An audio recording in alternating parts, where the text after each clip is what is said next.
Bonjour les enfants. Aujourd'hui, nous allons passer à une leçon d'expression écrite. Et comme vous l'avez remarqué, la dernière fois en lecture, on a travaillé sur le texte Mémé t'embrasse. Il s'agit bien sûr d'une lettre. C'est une lettre que Mémé a écrite pour sa petite fille Annabelle. Alors, en expression écrite cette fois, nous allons apprendre à écrire une lettre. Nous allons travailler sur un autre support. C'est une lettre que j'ai inventée. Et là, nous allons l'étudier pour voir quelles sont ses composantes. Je vais lire. Nice. Nice, c'est le nom d'une ville en France.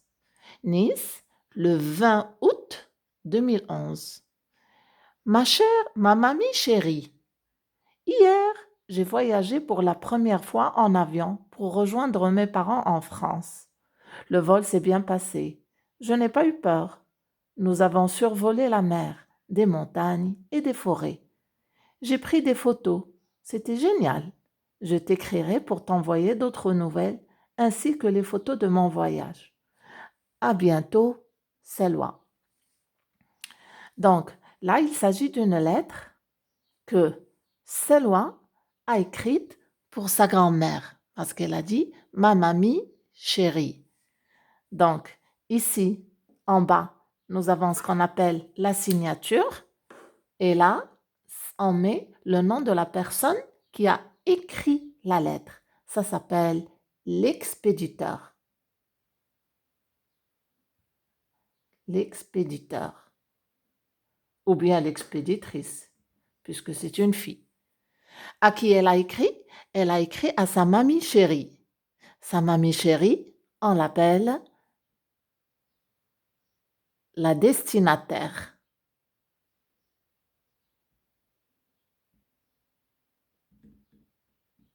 D'accord? C'est-à-dire que la lettre lui a été destinée, lui a été envoyée à elle. L'expéditeur, c'est Salwa. La destinataire, c'est la mamie chérie, plutôt l'expéditrice.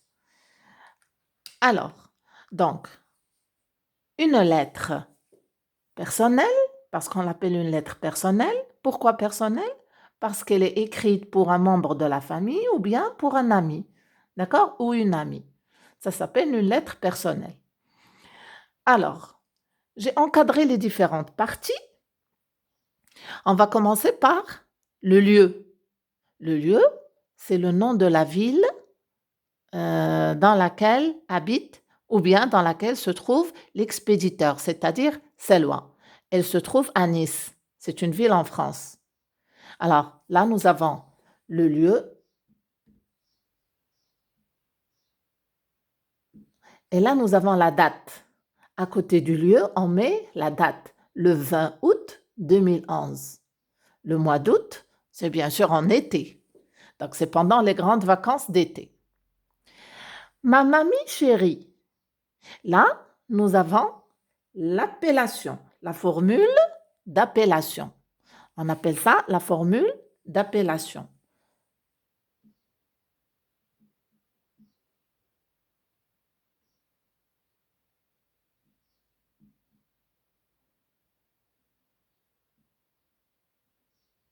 Ça peut être ma mamie chérie, ça peut être cher ami avec eux, chers parents, chère mamie chérie, d'accord? Tout ça, on peut remplacer ma mamie chérie par d'autres formules d'appellation.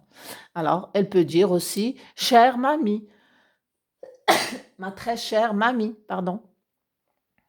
Et là, nous avons le texte. Ça s'appelle le texte.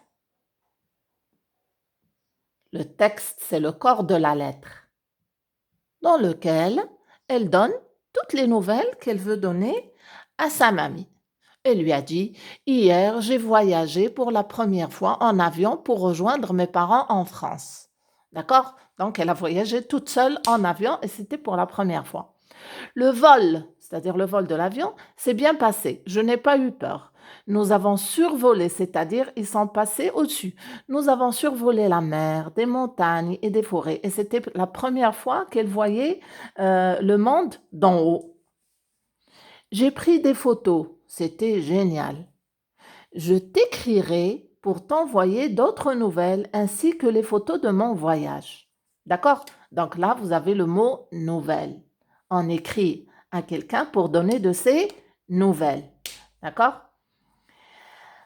Après, ici, j'ai encadré un autre mot et ça s'appelle la formule de congé. Hein? Elle a pris congé, c'est-à-dire elle a terminé sa lettre. La formule de congé. D'accord? Ça peut être aussi gros bisous. Ça peut être aussi salut.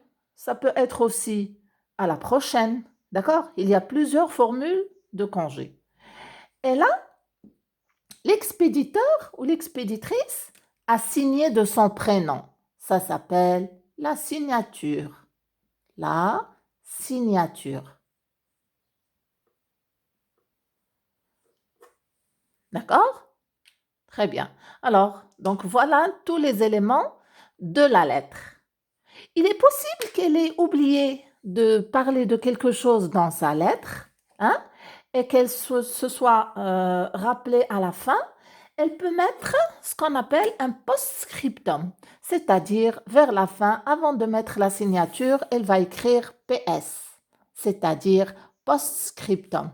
C'est une idée qu'on a oublié de mettre dans le texte de la lettre et on s'en est rappelé par la suite. On peut la mettre ici. Ça peut être, par exemple, j'ai oublié mamie, mais je voulais te dire que j'ai confié mon chat à ma voisine Ikram. Est-ce que tu pourrais aller lui rendre visite de temps en temps? Par exemple. Hein? Ou bien, s'il te plaît, mamie, peux-tu passer chez moi pour récupérer le courrier que j'ai dans ma boîte aux lettres? D'accord? Donc voilà ce que ça veut dire un PS, un post-scriptum. Ça s'écrit à la fin, après la formule de congé, avant la signature. On écrit PS. C'est bien les enfants? Alors, regardez avec moi maintenant, nous allons voir le corps de la lettre ou bien le texte. Elle a dit hier, j'ai voyagé. Regardez les verbes. J'ai voyagé pour rejoindre mes parents en France. Le vol s'est bien passé. C'est passé. Je n'ai pas eu peur. Et eu. Nous avons survolé. Avant, survolé. J'ai pris des photos. Et pris. C'était génial. Été. D'accord? Alors, comme vous avez pu le constater, les enfants avec moi, les verbes sont au passé composé. D'accord? Pourquoi? Parce qu'elle raconte des choses qui sont passées. Et là, elle a utilisé l'imparfait. C'est aussi un temps du passé. D'accord? Donc, lorsqu'elle donne des nouvelles, elle utilise le passé composé ou bien l'imparfait.